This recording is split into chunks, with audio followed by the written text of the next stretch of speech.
Memory में एक ऐसा टॉपिक होता है कैच मेमोरी या कैश मेमोरी आप बोलते हैं। तो बहुत सारे स्टूडेंट रहते हैं जो बहुत कंफ्यूज रहते हैं, कैश मेमोरी क्या होता है, कैश मेमोरी क्या होता है।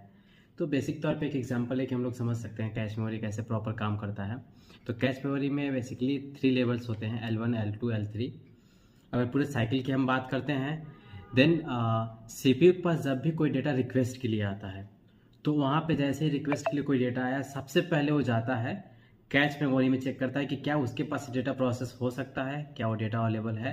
प्रोसेस अगर हो सकता है देन वहाँ पे कंप्लीट कर देगा। और वहाँ भी वो 3 लेवल में चेक करेगा, पहले L1 में चेक करेगा, देन उसके बाद वो L2 में चेक करेगा, फिर L3।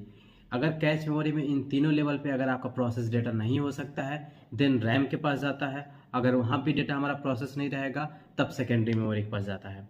अगर हम रियल लाइफ एग्जांपल लेते हैं, जैसे मान लीजिए किचन है, अगर मान लीजिए कि हमको सब्जी या कोई भी चीज़ें कट करना है तो सिचुएशन हम समझ लेते हैं। पहला सिचुएशन है कि हमारे हाथ में नाइफ है, हम जाके फटाक से कट कर देंगे, स्पीड अच्छी होगी, फटाक से हम कर देंगे। दूसरा सिचुएशन है कि कहीं टेबल पे नाइफ रखा गया है, हम उसको जाएंगे उठाएंगे देन कट करेंगे। तो ये हमारा क्या होता है, हमारे अगर हाथ में नाइफ है देन इसका मतलब है कि हम कैच की बात कर रहे हैं L1 की। L1 क्या करता है, सबसे फास्ट काम करता है, उसके पास डेटा मतलब डेटा उसके पास तुरंत है, L1 के पास वो सारा काम प्रोसेस कर देगा। अगर उसके पास नहीं है तो L2 के पास चेक करेगा, मतलब अगर हमारे हाथ में नाइफ नहीं है देन हम टेबल पे चेक करेंगे क्या, अगर टेबल पे है मतलब L2 काम करेगा, वहाँ से हम जाएंगे और प्रोसेस कर देंगे, यहाँ पे काम कंप्लीट हो जाता है। अगर यहाँ भी नहीं होता है देन हम किसी ड्रॉअर वगैरह में किचन में रखे ही होंगे नाइफ, वहाँ पे हम चेक करते हैं। अगर वहाँ पे हमको नाइफ मिल गया हम काम कर लेंगे।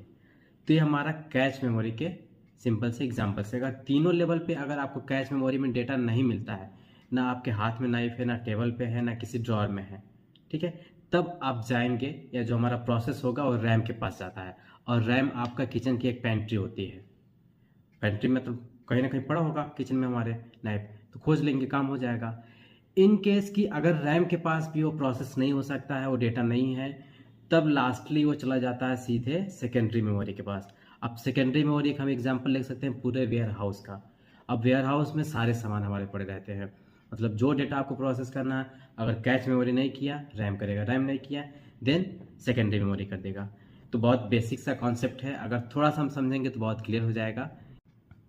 तो अगर एक एग्जांपल हम लेते हैं, जैसे कि यूट्यूब पे कोई वीडियो प्ले करते हैं, तो जब प्ले करते हैं उस पर टाइमिंग शो करता है, और जितना देर हम प्ले किए रहते हैं 1 मिनट 2 मिनट सारा वो दिखाता है, रेड कलर में बनता जाता है। उसी के जस्ट पीछे एक लाइन बनती है ग्रे कलर में, जो ग्रे कलर में लाइन बनता है वो बाय डिफ़ॉल्ट सारा डेटा आपका कैश मेमोरी में चला जाता है। अगर इंटरनेट आपका ऑफ भी हो चुका है उसके बाद भी वो डेटा आप प्ले कर सकते हैं। तो ये होता है कैश मेमोरी।